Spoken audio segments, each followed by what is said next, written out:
Arwakini machiegni e migago nyinga Milton Ochieng'. Obila ma Nairobi otimo apedha kendo omako achije moyud gi simbe mag ong'we yamo ma romo 448, simbe mag iPad maromo 13 kod injin mag simu maromo 211 gi laptops 12 e kuonde chung'o buche mopogore opogore e buore Nairobi.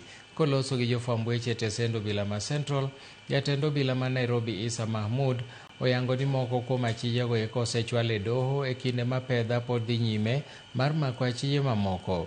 Bende olero ni nyaka sani bende gisemako achije 8 mitudo kod monj mar magawa mar Chailwai e kar dak ma Westlands, kendo olero ni jonjore mamayo ji simbe e boma ma Nairobi en kweth jonjore machoko simbe kendo chwalo e pinje maoko kama ilosogie manyien kendo iduogo iusogi e thurka.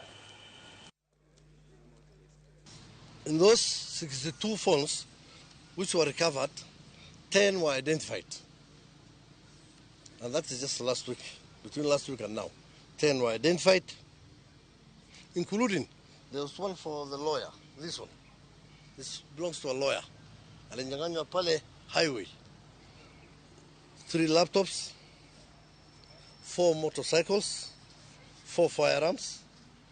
That is within Gigiri sub-county.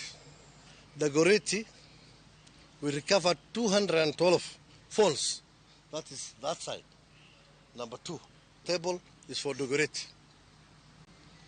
7 laptops, 1 was identified, 4 tablets, and 26 phones were identified.